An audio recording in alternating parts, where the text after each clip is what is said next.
Order of reaction, heading है हमारी order of reaction. Order of reaction, order of reaction. देखिए इसकी definition बाद में लिखेंगे, पहले एक केमिकल इक्वेशन लिखते हैं। अब कोई भी केमिकल इक्वेशन ले सकते हो हाइपोथेटिकली, जो आपको लिखना होगा ना, कोई जरूरी नहीं है। हमने लिखा number of A react with number of reactant B and form product बनाते हैं इसको, ये प्रोडक्ट बना दिया। तो अब इस इक्वेशन को हम लिख रहे हैं, सबसे पहले लॉ ऑफ मास एक्शन के अकॉर्डिंग लिख रहे हैं। रेट प्रोपोर्शनल का साइन हटाएंगे, के आएगा, यहाँ पर ए की power A law of mass action,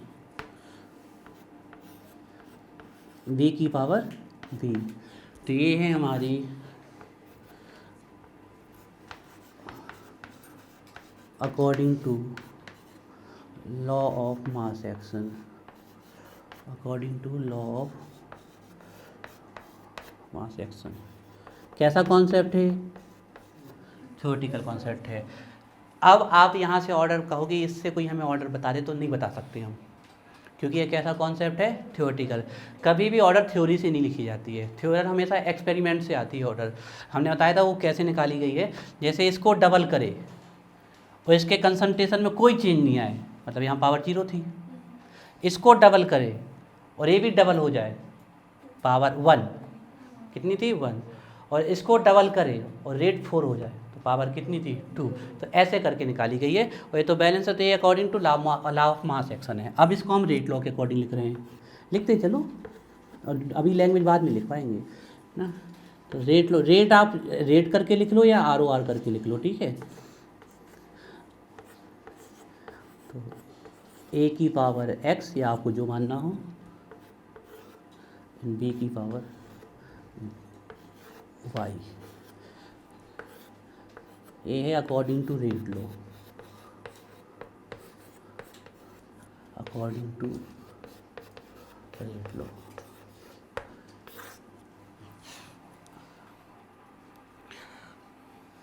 तो आपको पता है ऑर्डर ऑफ रिएक्शन, अब तो पता है ना। इस रिएक्शन की ऑर्डर कितनी होगी? x प्लस वाई, ये होगी इस रिएक्शन की ऑर्डर।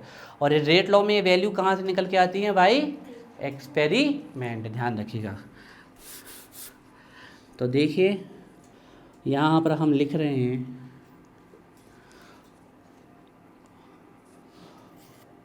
ऑर्डर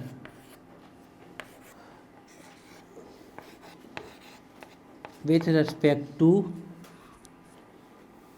ए, कितनी है? x with respect to order A कितनी है? x है ना।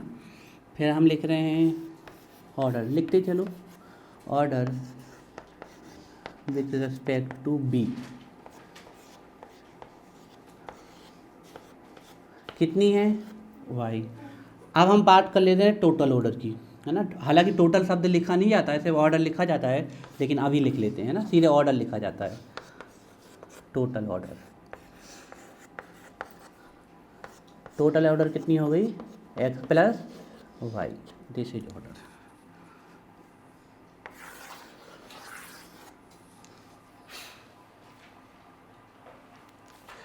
डेफिनेशन तैयार है हमारी। The sum of power of molar concentration of reactants in rate law expression is called order of reaction, always determined by experiment. खत्म, रटना नहीं पड़ेगा ना। The sum of power of molar concentration of reactants in rate law expression, जहाँ आप rate law बोल देते हो उसी का दूसरा मतलब होता है experimentally determine is called order of reaction, ठीक है। तो अब इसकी डेफिनेशन लिख रहे हैं इसके नीचे से, है ना। आप लोग इसके नीचे से हेडिंग बना लीजिए डेफिनेशन और लिखना चालू करिए।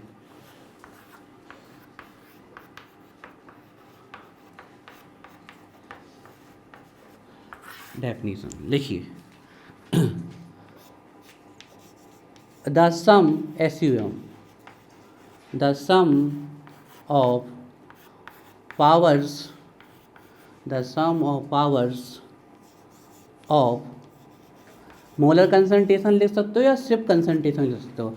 The sum of powers of molar concentration, molar concentration, molar concentration, molar concentration of reactants,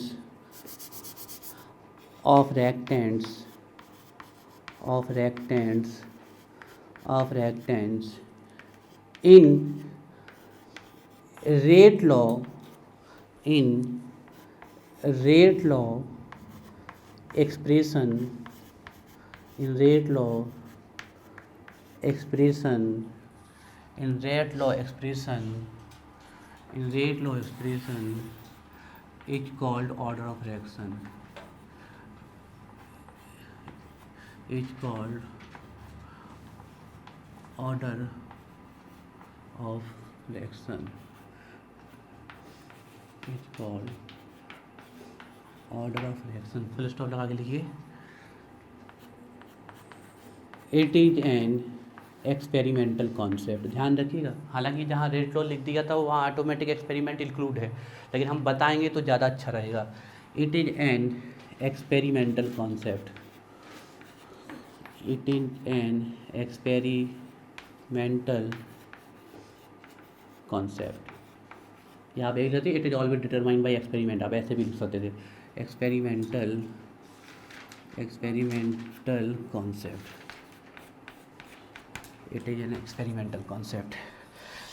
देखिए हमसे ऑर्डर ऑफ रिएक्शन है तो सबसे पहले हमने एक हाइपोथेटिकल रिएक्शन मानी, आप कोई भी मान सकते थे, ठीक है। तो हमने इसको लॉ ऑफ मास एक्शन के लिखा, जो कि एक थ्योरेटिकल कॉन्सेप्ट है, इससे ऑर्डर कभी नहीं बचा सकती। ये तो थ्योरी के ऊपर है, आप चाहे बैलेंस कैसे भी करो, ठीक है। जब आप यहाँ ये पावर लगा देते हो, रेट लॉ लिख दिया तो इसका मतलब सीधा सा है कि यहाँ ये जो पावर लगी है वो एक्सपेरिमेंट से आई है, ये सीधा सा मतलब है। थ्योरी में हम ऐसे रिप्रेजेंट करते हैं, जहाँ रेट लॉ लिख दिया उसका मतलब ही होता है एक्सपेरिमेंट, ये सबसे बड़ा फर्क है।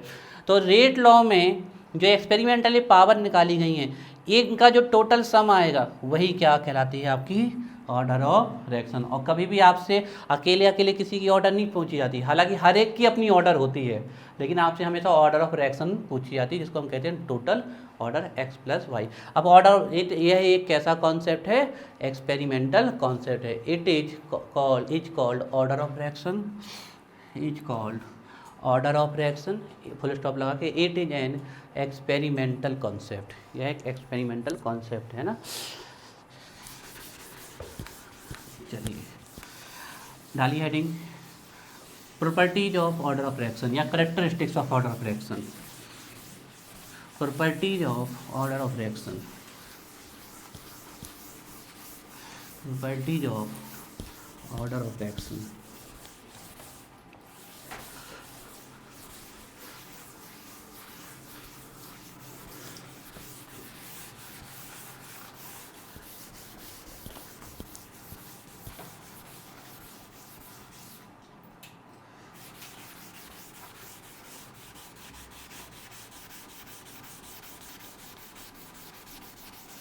आया है पूरी समझ में कि पूर्वी? अब याद तो कुछ तो याद हो गया होगा, अभी कोशिश किया करो कि यही याद हो जाए, जिसमें घर में जाके थोड़ा अपने लिए समय मिल जाए। आराम करना तो आराम कर लो, टीवी देखना तो कोशिश किया करो, ज़्यादा से ज़्यादा यहाँ याद कर लो।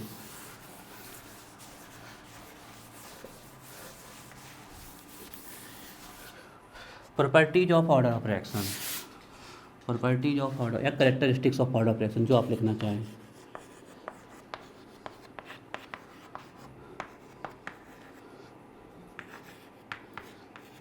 कैरेक्टरिस्टिक्स या प्रॉपर्टीज भी लिख सकते हो आप, ऑफ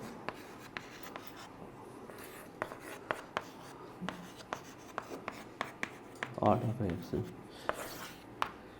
फर्स्ट वन है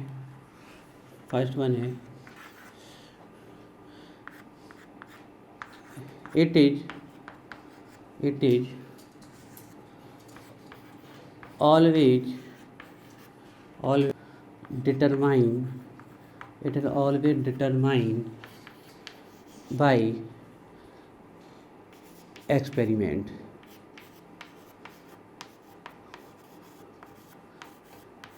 ब्रैकेट में लिख सकते हो by rate law expression, by rate law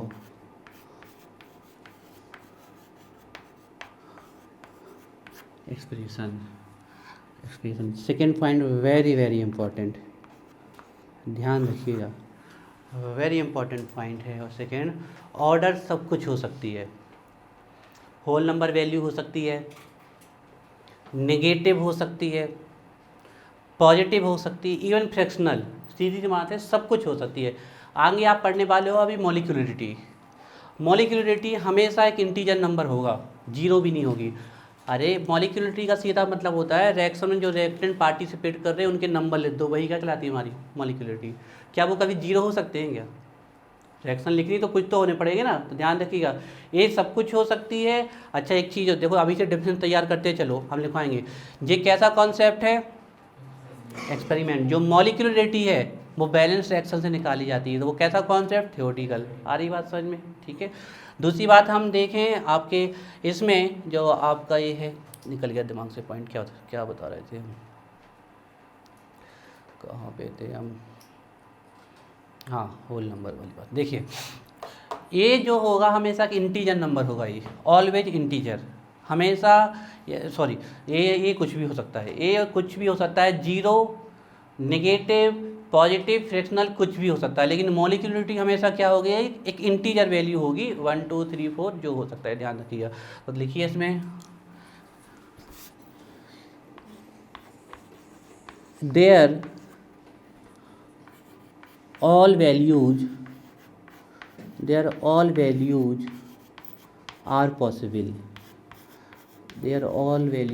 are possible, सब वैल्यू इसकी पॉसिबल हैं, जीरो, पॉजिटिव, नेगेटिव, फ्रैक्शनल, सब वैल्यू इसकी पॉसिबल है। All values are possible. Zero भी हो सकती है, पॉजिटिव भी हो सकती है, नेगेटिव भी हो सकती है, फ्रैक्शनल भी हो सकती है, ध्यान रखिएगा। All values are possible, there all values are possible. ठीक है। नेक्स्ट थर्ड पॉइंट लिखिए,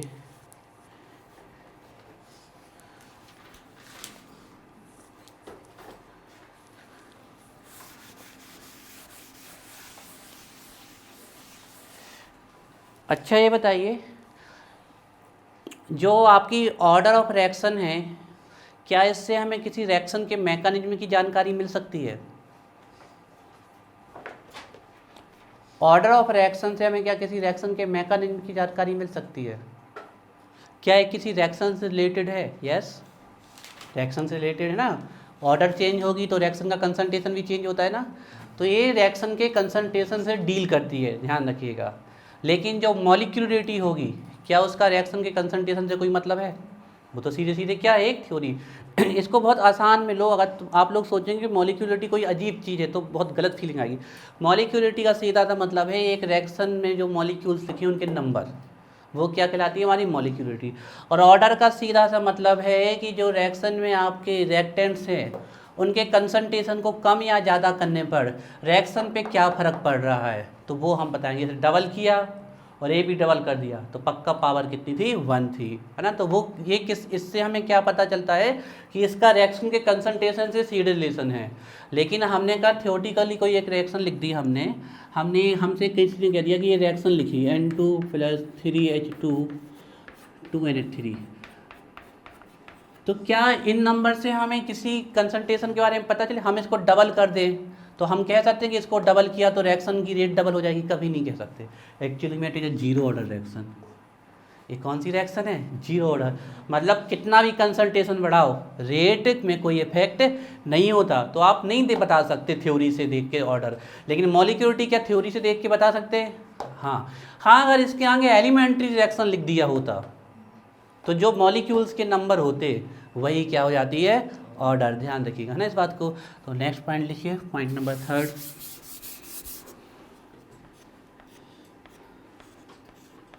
point third, it provides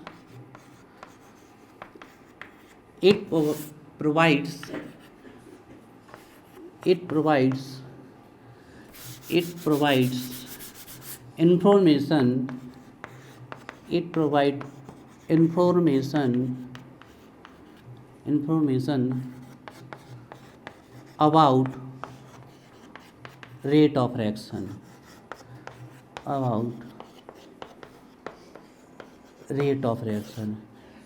it provides information about rate of reaction. सही बात है, इसको प्रूव भी कर देते हैं अभी हम। ठीक है, लास्ट में एक पॉइंट बताएंगे हम, वो पॉइंट आपको यूज में नहीं लाना है, लेकिन वो आपको पता होना चाहिए। बताएंगे क्या ना, उसका आपके में यूज कहीं नहीं है उस पॉइंट का, लेकिन फिर भी वो पता होना चाहिए, भविष्य में आपके काम आएगा। इसलिए हमने उस पॉइंट को सबसे लास्ट में रखा है, जिसमें आप लोग उसमें डाउट में ना आए।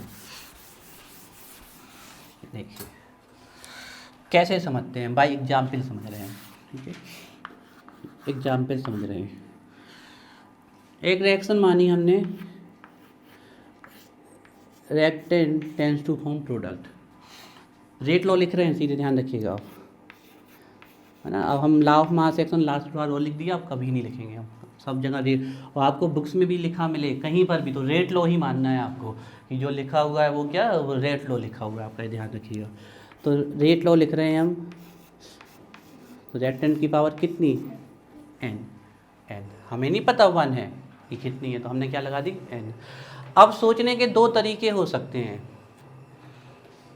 एक तो ये तरीका हो सकता है कि हमने पहले से बता दी कि ये जो है ऑर्डर 2 है, अब हमसे कोई कंसंट्रेशन चेंज बताएगा तो हम रेट बता देंगे। जैसे कि ये ऑर्डर 2 है, हम कह देंगे हम कंसंट्रेशन को ट्वाइस कर रहे हैं, तो रेट कितने टाइम्स होगी, क्वेश्चन पूछा गया हमसे 4 टाइम्स हो जाएगी ना। अगर हमने इसको अगर हमसे कोई कह दे कि ऑर्डर पहले से, देखो दो तरीके से सोचेंगे हम, ध्यान से समझिएगा, है ना। पहला तरीका ये है कि हम यहाँ से यहाँ का सोचेंगे, ठीक है। फिर दूसरा तरीका ये होगा कि हम यहाँ से यहाँ का सोचेंगे। तो समझने की कोशिश करिएगा चीज़ों को। हमें किसी बता दिया गया बाय एक्सपेरिमेंट कि ये ऑर्डर 2 है, ठीक है, ये हमें बता दिया एक्सपेरिमेंट द्वारा कि ऑर्डर 2 है, ठीक है। तो अभी यहाँ से यहाँ जाएंगे, ठीक है। तो ऑर्डर 2 है बता दिया गया, तो अब हम कंसंट्रेशन को डबल करेंगे तो रेट कितने टाइम्स हो जाएगी, 4 टाइम्स। अब उल्टा सोचेंगे, ठीक है ना। अब यहाँ से पता कर, क्योंकि एक्चुअली में यहाँ से यहाँ पता करना संभव नहीं है, यहाँ से इसको पता करना संभव है, और ये पता चल जाएगी तो हमें ये भी पता चल जाएगी। अब कैसे सोच रहे, अब ऐसे सोच रहे कि अभी हमें n नहीं पता, ठीक है। अब ऐसे सोच रहे कि पहले कोई भी एक रिएक्शन है जिसमें जो प्रोडक्ट था वो 50 लीटर बन रहा था एक पर्टिकुलर टाइम में, लेकिन जब हमने इसके कंसंट्रेशन को 2 टाइम्स कर दिया तो वो 100 लीटर बनने लगा। तो ये n की वैल्यू कितनी आ गई, आ रही बात समझ में। ऐसे सोच, ऐसे निकाली गई है आपकी ऑर्डर। जैसे हमने कहा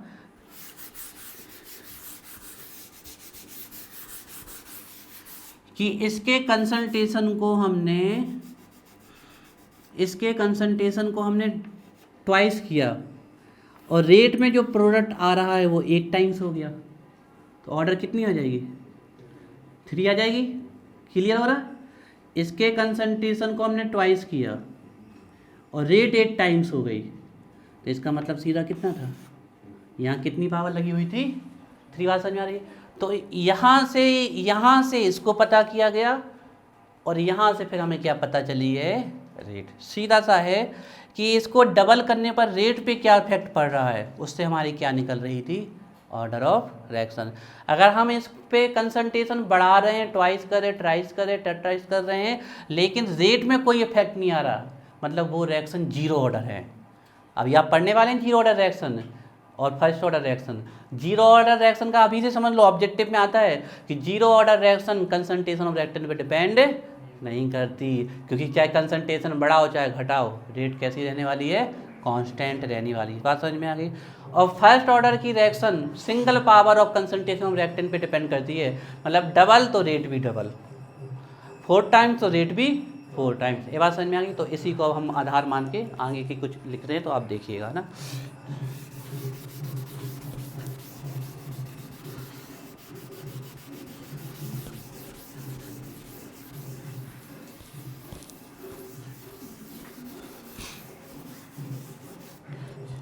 चलिए ठीक है।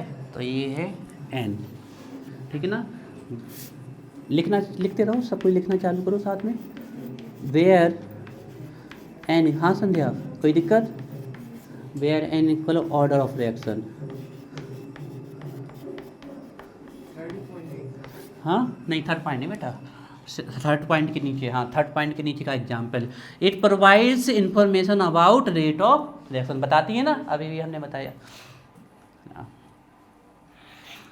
तो देखिए इसमें हम कुछ केस लगाएंगे, है ना, कंडीशंस लगाएंगे। तो फर्स्ट केस, ये हम सामने वाले को समझा रहे हैं कि सर ऐसे ऑर्डर निकाली जाती है। तो फर्स्ट केस क्या है, हमने रिएक्टेंट के कंसंट्रेशन को डबल किया, ठीक है, देखिएगा, और रेट कांस्टेंट थी, रेट कांस्टेंट थी मतलब नो चेंज। तो अब आप लोग समझ पा रहे हो ऑर्डर कितनी हुई इसकी, सब कोई बता सकते हो आंसर, कौन सी पावर रही होगी, 0, क्लियर। हमने इसको डबल किया और इसमें कोई चेंज नहीं आया, तभी पॉसिबल है जब यहाँ पावर कितनी हो, 0। तो इस प्रकार हमने निकाल दिया, इसकी ऑर्डर है आपकी 0,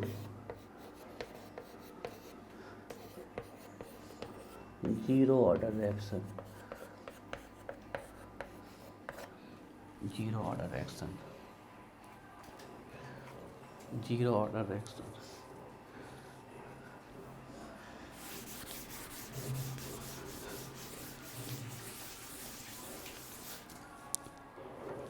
सेकंड केस लगा रहे हैं, है ना, वैसे ही लगा देते हैं, हमें 2-4 अच्छे से एग्जाम्पल देके समझा दें उन्हें।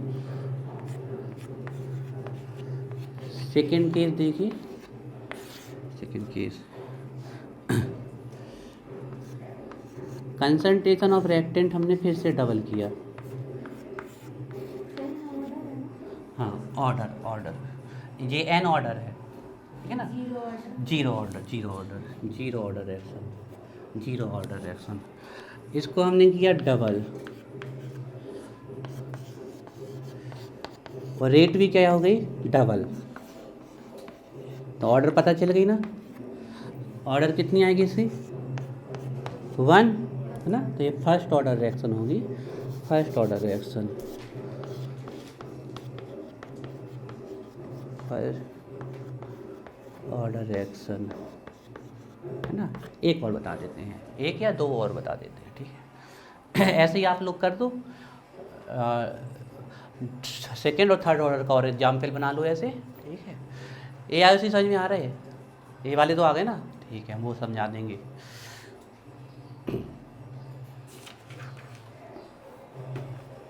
जैसे आपके में 2 नंबर का है तो एक तो एग्जाम्पल दे दीजिएगा। ध्यान रखिए केमिस्ट्री और फिजिक्स में आंसर उतने ही अच्छे माने जाते हैं जितनी चीज़ों को एग्जाम्पल से समझाओ, ये ध्यान रखिएगा। ये ऐसा है कि देखो हमने इसको डबल किया और ये भी डबल हो गई, तो तभी पॉसिबल है जब इसकी पावर 1 हो, क्योंकि अगर इसकी पावर 0 होती तो ये 1 हो जाता, और अगर इसकी पावर 2 होती तो 4 टाइम्स हो जाता डबल करने पर। इसको डबल करते और यहाँ पावर 2 होती तो 4 टाइम्स हो जाता, तो इसको डबल किया तो इसकी वैल्यू भी डबल आ रही है, ये तभी संभव है जब इसकी पावर 1 हो। तो ये कौन सी ऑर्डर हो गई, फर्स्ट ऑर्डर, ये एन मतलब ऑर्डर, ठीक है। हर्ष आ रहा है समझ, गुलशबा आ रहा है समझ, क्लियर है। चलो केस थर्ड देखते हैं।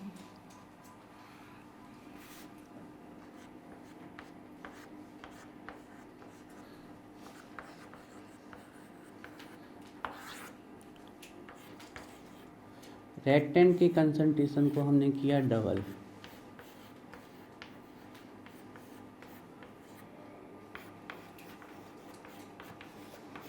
और रेट हो गई आपकी 4 टाइम्स।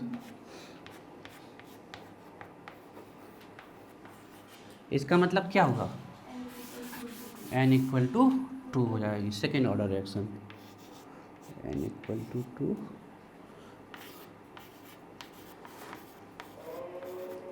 सेकेंड ऑर्डर रिएक्शन,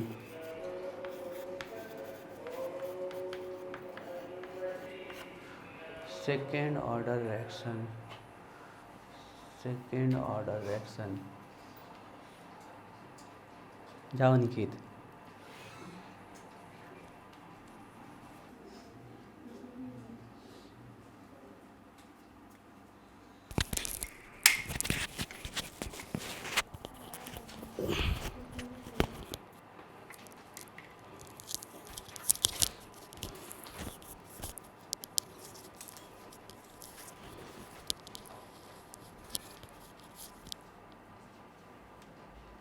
ठीक है, तो 4 नंबर का केस सभी ने लिख लिया होगा, है ना।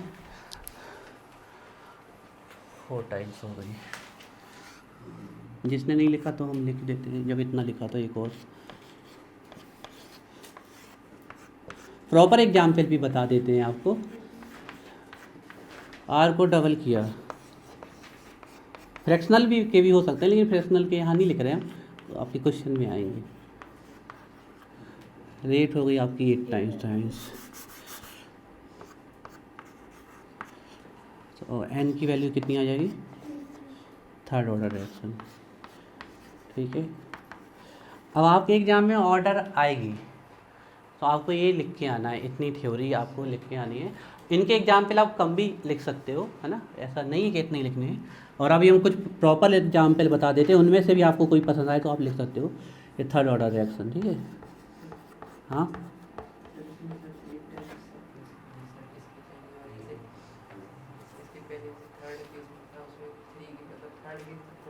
नीचे थोड़ी बेटा, नीचे तो हर बार डबल ही कर रहे हैं, ऊपर की पावर बढ़ रही है। हमने लिखा ना ये इक्वेशन ये है, इसको तो हर बार ही डबल किया तो रेट पे इफेक्ट देख रहे हैं, तो इसको डबल करने पर रेट पे कोई इफेक्ट नहीं, तो ये 0।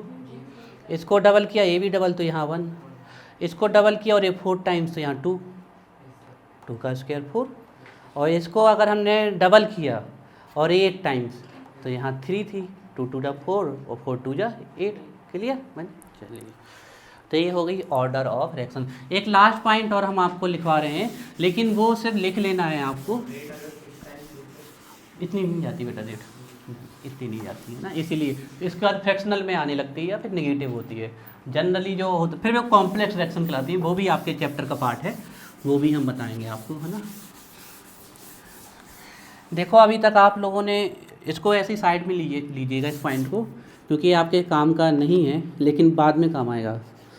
अभी जब भी हम ऑर्डर निकाल रहे हैं तो हम सिर्फ किसके रेस्पेक्ट में निकाल रहे हैं, रेक्टेंट के रेस्पेक्ट में। लेकिन आप ध्यान रखिएगा, ऑर्डर को प्रोडक्ट के रेस्पेक्ट में भी निकाला जा सकता है। क्यों, पॉसिबल है ना। अगर कोई हमें रेक्टेंट का कंसंट्रेशन चेंज बता दे तब भी हम रेट निकाल सकते थे, या प्रोडक्ट का कंसंट्रेशन चेंज बता दे तब भी हम रेट निकाल सकते थे। इसी प्रकार ऑर्डर को दोनों के रेस्पेक्ट में निकाला जा सकता है, लेकिन आपको हमेशा रेक्टेंट के रेस्पेक्ट में मिलेगी। लेकिन ये पॉइंट हमें पता होना चाहिए, क्योंकि भविष्य में अगर कोई पूछ ले क्या ऑर्डर को प्रोडक्ट के रेस्पेक्ट में निकाला जा सकता है, यस, है ना। तो लिखिए इसमें प्रोडक्ट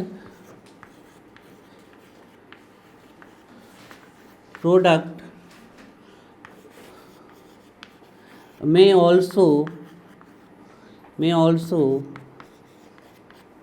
include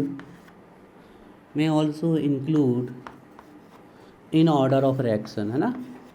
तो ये पॉइंट आपको सिर्फ थियोरेटिकली अभी याद कर लेना है, और इस पॉइंट से आपको ज़्यादा डील नहीं करना है ना, इस पॉइंट को इसलिए सबसे लास्ट में रखा है, नहीं तो आगे हम जब क्वेश्चन करेंगे तो उस पर फंसने लगोगे, ठीक है।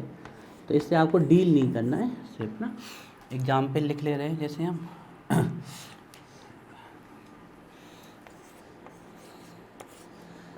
एग्जाम्पल लिख ले रहे हैं, हम ए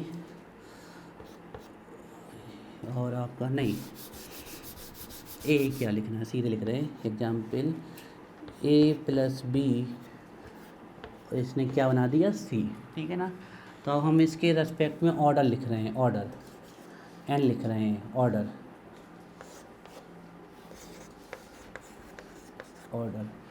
तो हमें पता एक्सपेरिमेंट से पता चला है, ध्यान रखिएगा, एक्सपेरिमेंटली निकाला है, ठीक है ना। हम हाइपोथेटिकली लिख रहे हैं, लेकिन ऐसे ही लिखी जाती हैं। 2 है, इस पे रेस्पेक्ट में आपके 1 है,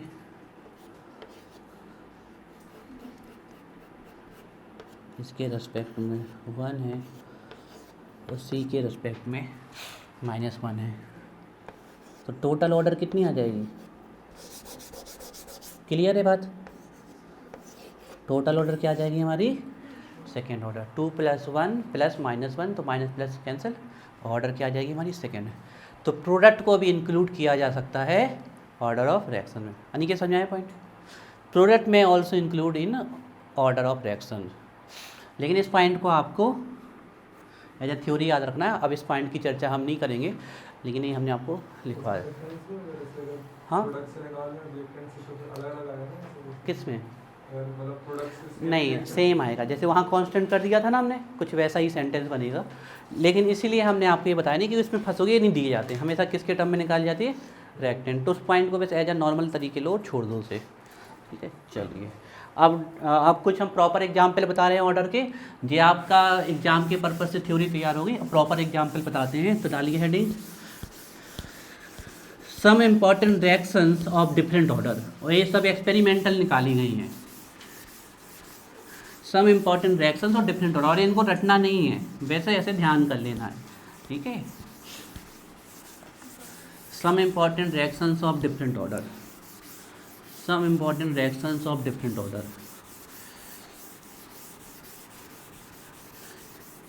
ये सब एक्सपेरिमेंट से निकाल के हमें बताया गया है, तो हम उसको समझने की कोशिश कर रहे हैं।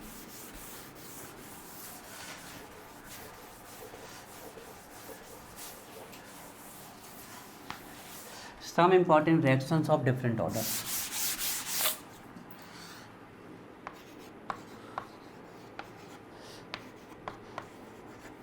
Some important reactions of different order. Some important reactions of different order, है ना। तो इसमें आपके बहुत सारे एग्जाम्पल जा रहे हैं, जैसे कि हम सबसे पहले ये लिख रहे हैं, आपके याद रखिएगा, अच्छी रिएक्शन है।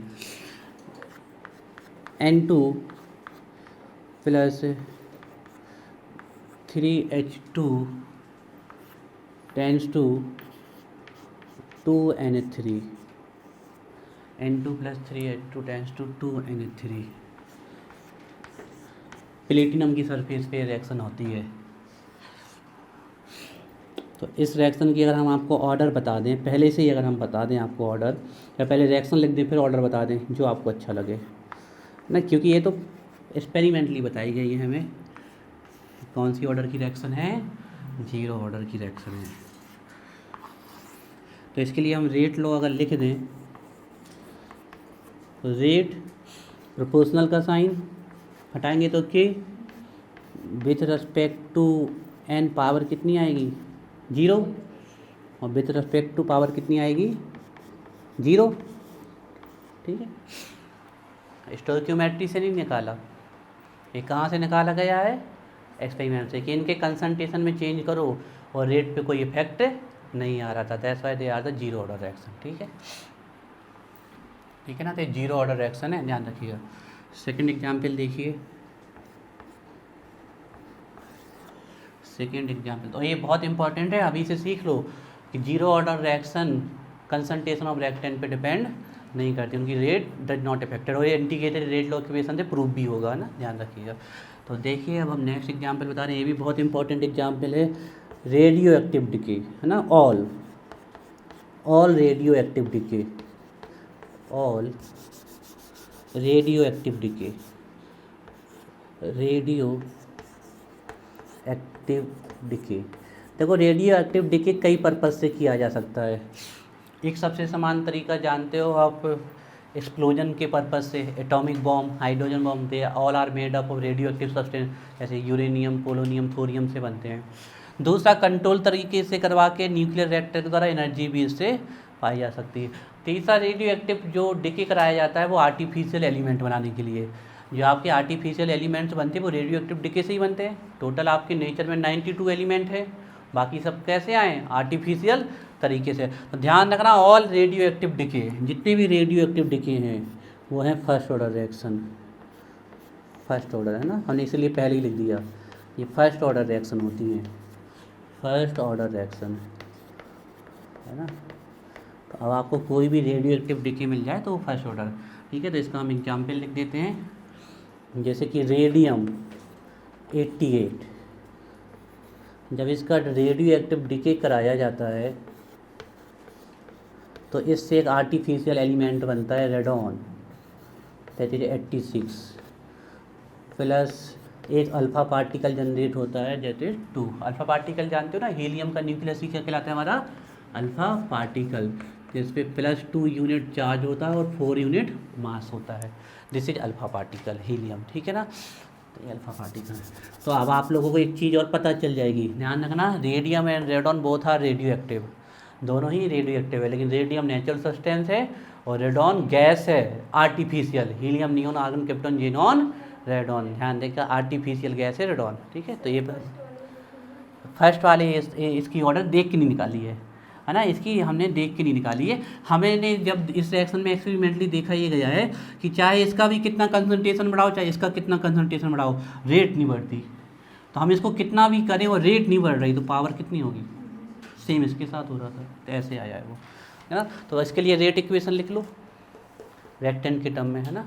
तो ये रेडॉन का आपसे पूछा जाता है कि कौन सी इनर्ट गैस का यूज कैंसर ट्रीटमेंट में होता है, रेडॉन का, ध्यान देंगे radon is used in cancer. हालांकि हम पी ब्लॉक में सब पढ़ाएंगे, लेकिन जब कोई चीज़ ये भी पूछा गया है आपके ऑब्जेक्टिव में कि रेडॉन कैसे बनता है, तो आंसर होगा by radioactive decay of radon, ये भी आपसे पूछा गया है, ध्यान रखिएगा, ठीक है, ध्यान रखिएगा।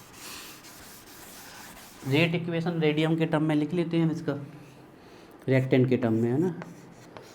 तो रेट और यहाँ पर कांस्टेंट आए और रेडॉन की पावर कितनी आ जाएगी, सॉरी रेडियम की पावर कितनी आ जाएगी 1, क्लियर है, नोट कर लीजिए। Radio active decay, all radio active decay, all radio active decay, ठीक है।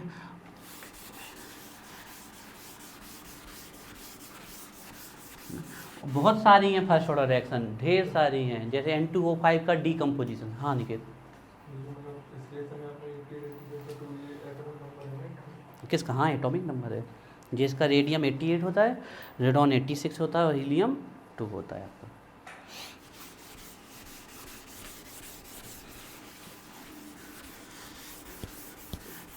ठीक है, एक दो तो जरूर अच्छे से याद कर लीजिएगा, ध्यान रखिएगा इनको। लिखिए नेक्स्ट, इस और भी हैं लेकिन उसके नहीं लिखवा रहे हैं हम, इसके अब 3rd नंबर पे हम लिखते हैं आपका एक एग्जाम्पल, 2nd ऑर्डर का लिखते हैं हम एग्जाम्पल, है ना। 2HI, अब देखो ये कैसा कॉन्सेप्ट मिल गया हमें, आप लोग को थोड़ा समझने में और अच्छा लगेगा। एक्सपेरिमेंटली इस रिएक्शन की ऑर्डर देखी गई है 2, एक्सपेरिमेंटली इस रिएक्शन की ऑर्डर देखी गई है 2, और मॉलिक्यूलरिटी भी कितनी आ रही है इसकी 2, थ्योरेटिकल इक्वेशन से भी 2 आ रही है। हालांकि इस इक्वेशन को हम ऐसे लिखते 4HI 2H2 2I2, तो भी थ्योरेटिक फॉर्म में लिख सकते थे, लेकिन हमने इस फॉर्म में अगर इसको लिखा हुआ है तो ऑर्डर और मॉलिक्यूलरिटी क्या कर गई, मैच कर गई। तो हमने बताया था कभी कभी ऑर्डर जो होती है वो स्टोइकियोमेट्रिक नंबर से मैच भी कर जाती है, आपकी ध्यान रखिए। अब हम जरूर कह सकते हैं कि अगर ऐसी रिएक्शन लिख के दी गई तो हम उसके आगे लिख सकते हैं कौन सी रिएक्शन होगी, एलिमेंट्री रिएक्शन होगी जी हमारी, है ना बात। तो वो हम लिख ही देते हैं यहाँ पर,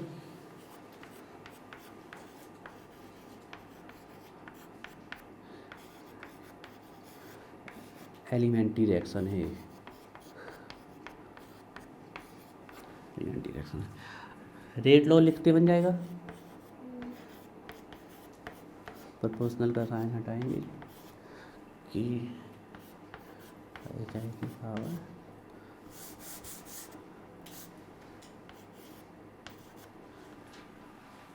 2, तो ये 2nd ऑर्डर रिएक्शन है, ठीक है। नेक्स्ट देखिए एग्जाम्पल, 3rd ऑर्डर रिएक्शन का एग्जाम्पल बताते हैं हम आपको, 3rd ऑर्डर रिएक्शन का एग्जाम्पल। अब ये भी आप देखना,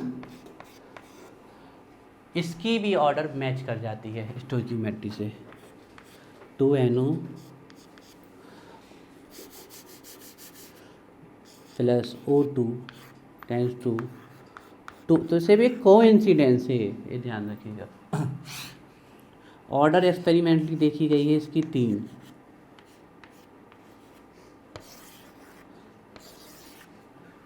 एक्सपेरिमेंटली ऑर्डर टी देखी गई है, तो 2 इसके रेस्पेक्ट में है, 1 इसके रेस्पेक्ट में है ना। तो रेट इक्वल है आपका NO की पावर 2 एंड O2 की पावर 1। ठीक है, एक यहीं पर आपको एक एग्जाम्पल और बताएं हम।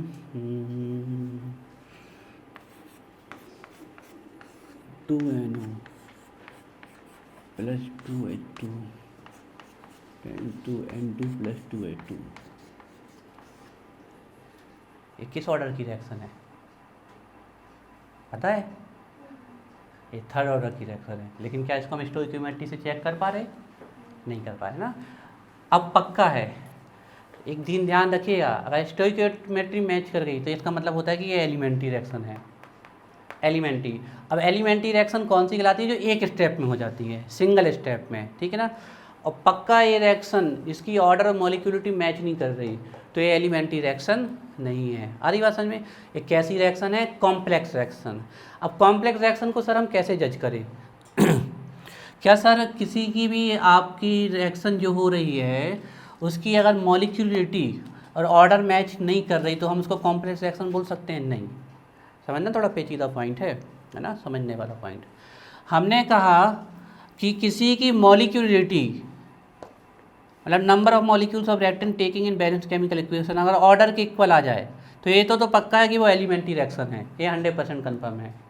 लेकिन अगर नहीं मैच कर रही, जैसे कि अभी N2 + 3H2 लिखा था हमने, तो उसकी आई थी 0 ऑर्डर, तो इसका मतलब क्या है? वो कॉम्प्लेक्स रिएक्शन है क्या?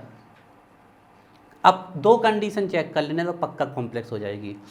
2 कंडीशन, एक तो उसकी ऑर्डर मैच ना करे, और दूसरा मतलब जो आप ऑर्डर लिख रहे हो, जैसे इसकी ऑर्डर मैच नहीं कर रही, कितनी आ रही? 3, है ना।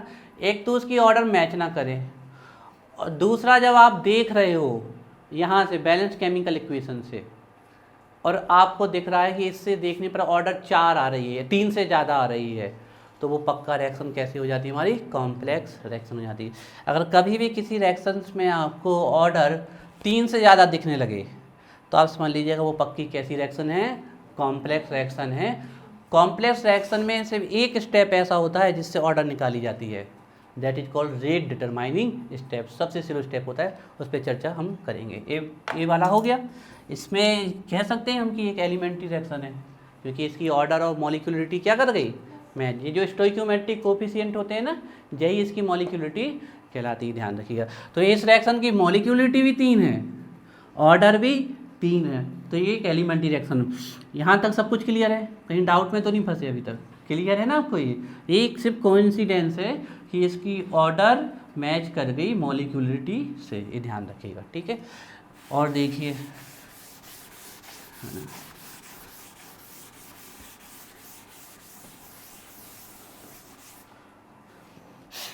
और देखिए फिफ्थ नंबर का एग्जाम्पल, एसीटल्डिहाइड। इसका डीकम्पोजिशन करोगे आप बाय हीट तो ये देता है मीथेन प्लस कार्बन डाइऑक्साइड। अच्छा एग्जाम्पल है, अच्छा एग्जाम्पल है ना। इसको जब डीकम्पोज करते हो तो ये मीथेन प्लस देता है, और एक्सपेरिमेंटली इसकी ऑर्डर देखी गई है, एक्सपेरिमेंटली इसकी ऑर्डर है 1.5। कितनी है इसकी ऑर्डर? 1.5। तो अब हम इसका रेट लॉ लिख दें, रेट इक्वल के CH3 CHO पावर 3/2। तो फ्रैक्शनल ऑर्डर आ गई, क्लियर है। तो ऑर्डर में ऑल्सो भी फ्रैक्शनल, ध्यान रखिएगा।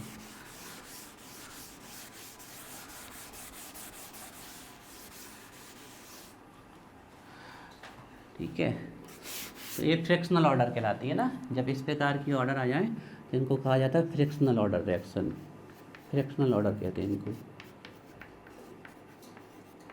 Fractional order. एक और देखिए, अब इसकी ऑर्डर आप लोग बताओगे।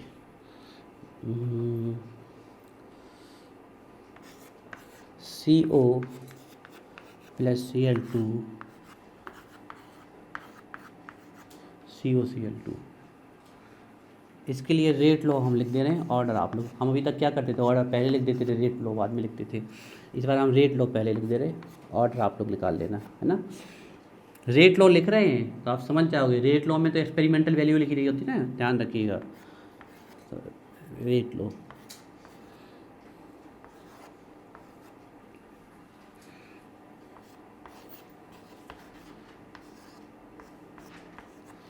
कितनी ऑर्डर हो गई इसकी,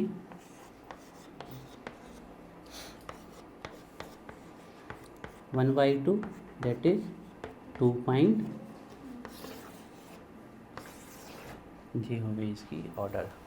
2 + 1/2 तो कितनी हो जाएगी आपकी, 2.5 या 2 1/2 ऐसे ले सकते हो, 5/2 भी लिख सकते हो चाहो तो।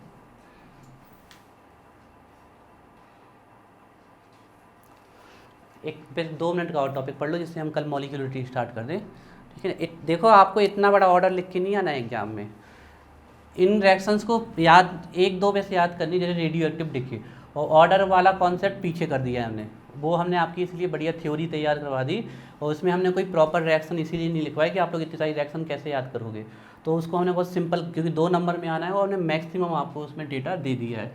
तो अब आप यहाँ से कोई प्रॉपर एग्जाम्पल भी लिखना चाहते हो ऑर्डर में तो प्रॉपर भी लिख सकते हो जो आपको लिखना हो, हालांकि वो भी हमारे बहुत अच्छे कॉन्सेप्ट है ना। हाँ किस में आपको हमेशा रेट लो ही लिखा मिलेगा, तो आपको ऑर्डर ही मान के चलनी है। NCERT में जितने भी क्वेश्चन हैं सब में रेट लो दिया गया है, सब में, मतलब आपको अब जो भी यहाँ दिख रहा है वो रेट लो, जब आपके यहाँ से नहीं पता हमें, लेकिन अगर रेट लो लिखा दे दिया गया तो हमें ऑर्डर पता चला, और आपके सभी क्वेश्चन में रेट लो लिख के दिया गया है।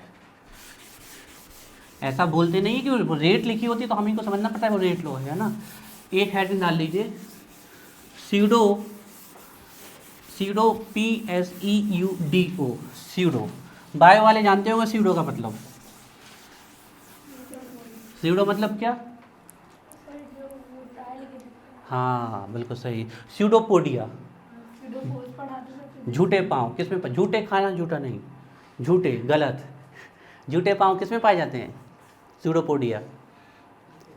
जो एनिलिडा फैमिली होती है ना मोस्टली उसमें स्यूडोपोडिया कहते हैं उनके झूठे पाँव, जैसे कैंचुआ हो गया है ना, वो अपने शकल बोलते हैं उनको, क्या बोलते हैं, कुछ बोलते हैं उनसे वो मूव करता है। सांप भी ऐसे ही मूव करता है ना।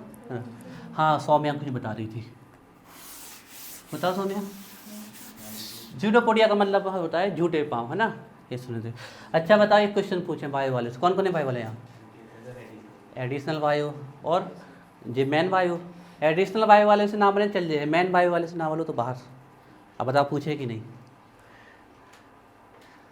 कॉन्फिडेंस रखो अपने ऊपर, एक क्वेश्चन पूछे हम, पूछें जेनेटिक्स का पूछे। अरे जेनेटिक्स हमने बहुत धुआंधार पढ़ी है, हमारे अभी नोट्स रखे होंगे जेनेटिक्स के, हाँ उसको तो नोट्स बनाए थे हमने। मेंडल्स के लॉ पढ़ लिए तुम लोगों ने, इस साल हैं जेनेटिक्स में, लॉ ऑफ मेंडल्स है ना, monohybrid cross, dihybrid cross, है ना। ऐसे ही पूछा थे, तुम्हें पता होगा। और ये बताओ कौन सा ऐसा सी एनिमल है जिसका, मैं तो आंसर समझ करते बहुत लोगों को पता होगा, जिसका ब्लड नीला होता है, ब्लू, बहुत जहरीला होता है ऑक्टोपस, किसी ने अगर किसी को उसने काटा तो वो बच नहीं सकता। हाँ काटता भी है।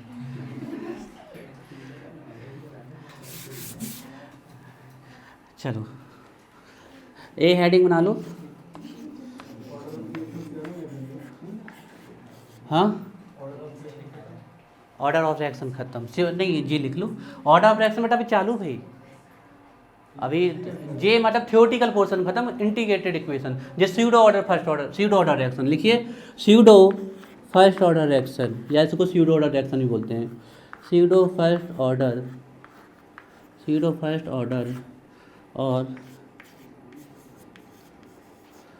Pseudo order reaction. तुम पता है अपन लोग चमगादड़ की फैमिली क्या है अपन लोग, चमगादड़ भी मैमल्स हैं और हम भी मैमल्स हैं। चमगादड़ हो तुम सब ले। अरे झूठ क्या, बायो वाले से पूछ लो कि चमगादड़ मैमल्स की फैमिली में है, स्तनधारी है वो भी, हम आम भी मैमल्स आते हैं। मनुष्य का साइंटिफिक नेम तो सबको पता होगा, सबको पता होगा। पता है, पता है, अदिति को पता है, बता दो अदिति। हाँ बिल्कुल सही, बिल्कुल सही।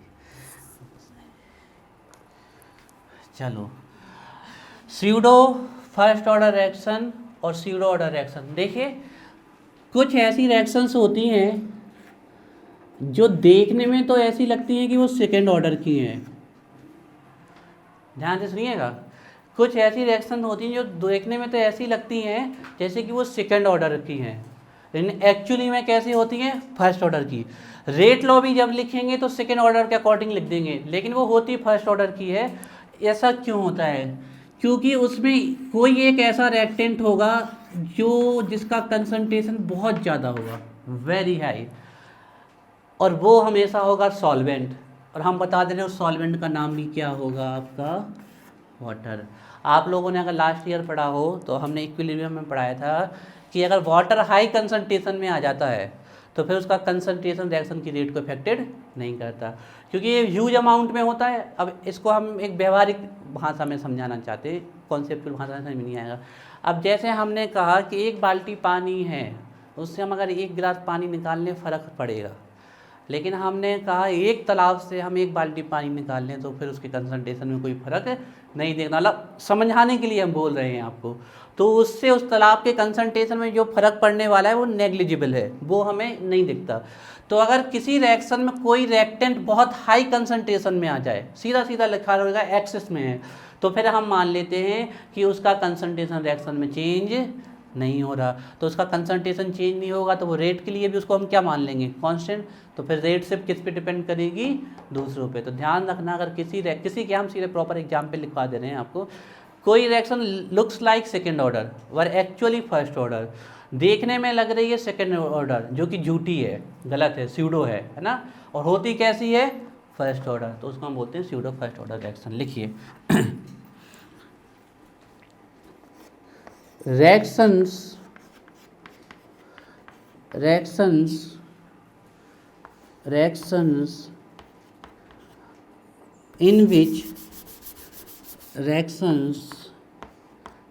in which one of the reactant in which concentration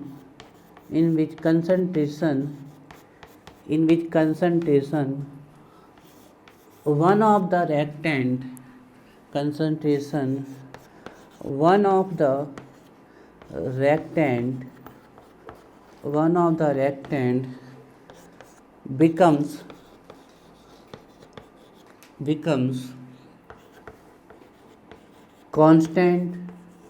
becomes constant due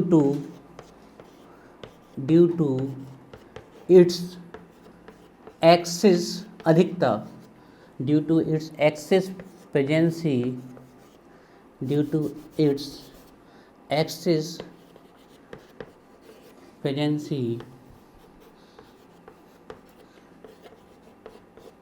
are called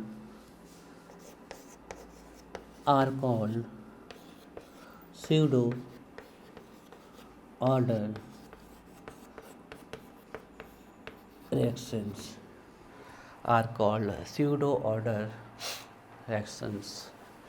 Reaction in which concentration one of the reactant becomes constant due to its excess pregnancy are called pseudo order reaction या pseudo first order reaction। ठीक है, थोड़ा सा और लिख लो उसमें।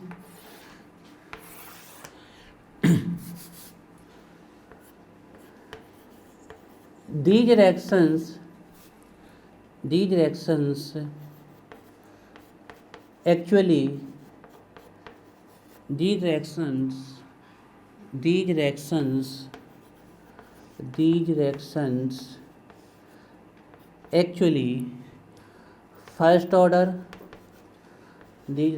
actually first order but appear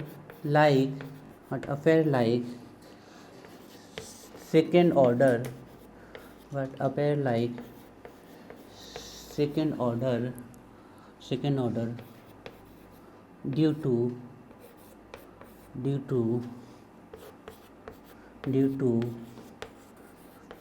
presence of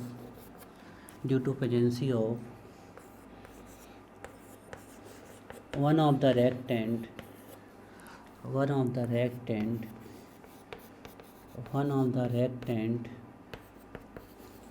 in axis, है ना, one of the rectangle in axis. एक एग्जाम्पल लिख लो, बस कल करते हैं जल्दी से, ठीक है। एग्जाम्पल है हाइड्रोलाइसिस ऑफ ईस्टर,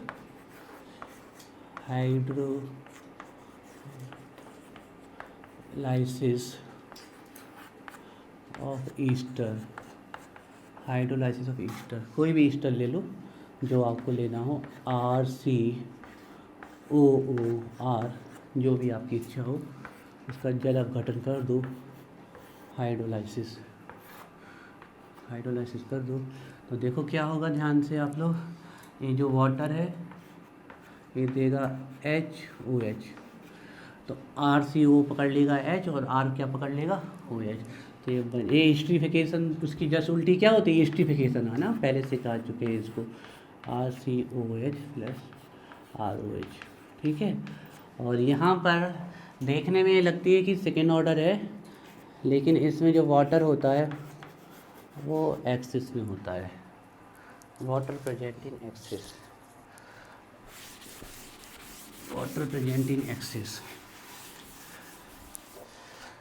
तो जब आप इस रिएक्शन को लिखोगे, तो अब हम आपके लिए रेट लॉ लिख रहे हैं ना, तो देखिएगा, हम जब रेट लॉ लिखेंगे तो कुछ ऐसे लिखेंगे हम इसको, रेट, पहले हम वाटर को लिख देते हैं, ठीक है, क्यों बताते हैं, आप कुछ भी लिख सकते हो, पहले कोई ज़रूरी नहीं है वाटर लिखो, हमने क्यों लिख दिया वो बताते हैं हम आपको।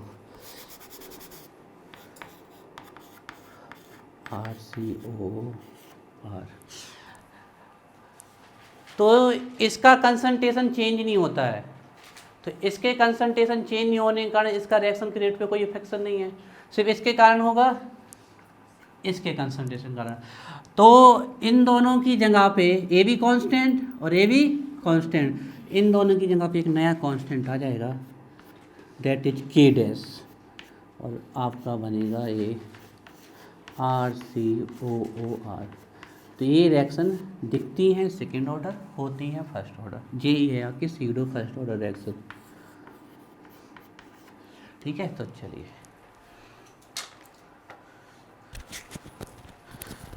पढ़ के आइए इसको अच्छे से और याद करते जाइए पिछला भी।